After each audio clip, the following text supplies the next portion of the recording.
పవన్ కళ్యాణ్ గారు ఎలాంటి వ్యాఖ్యలు చేయలేదు తెలంగాణ రాష్ట్ర ప్రజలకు వ్యతిరేకంగా. తెలంగాణ రాష్ట్ర ప్రజల ఆకాంక్షలకి ఆశయాలకు అనుగుణంగా ఎక్కడ కూడా వారు వ్యాఖ్యలు చేయలేదు.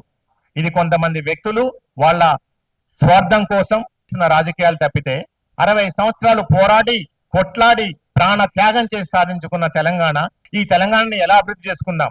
ఒక 10 సంవత్సరాలు ఒక పార్టీ వచ్చేసేసి బంగారు తెలంగాణ అన్నది, ఇంకో పార్టీ వచ్చేసి ప్రజాప్రభుత్వం అన్నది. ఈ బంగారు తెలంగాణ కానివ్వండి, ప్రజాప్రభుత్వం కానివ్వండి, ఇప్పుడున్న ప్రజల ఆకాంక్షలకి, ప్రజల ఆశయాలకి, ప్రజల కోరికలకి అనుగుణంగా పనిచేస్తుంటే ఇంకా ప్రజల్లో ఎందుకు ఇంత అసంతృప్తి ఉన్నది? ఈ అసంతృప్తి ప్రభుత్వాన్ని మార్చేంత వరకు ఎందుకు వచ్చింది అంటే మనం ఎక్కడో అర్థం చేసుకోవట్లేదు ప్రజల్ని పూర్తిగా. వాళ్ళ ఆశయాలకి, వాళ్ళ ఆకాంక్షలకి అనుగుణంగా మనం పనిచేయట్లేదు. ఈ రాజకీయ పార్టీలు పనిచేయట్లేదు, ఈ రాజకీయ నాయకులు పనిచేయట్లేదు, ఈ ప్రజాప్రతినిధులు పనిచేయట్లేదు.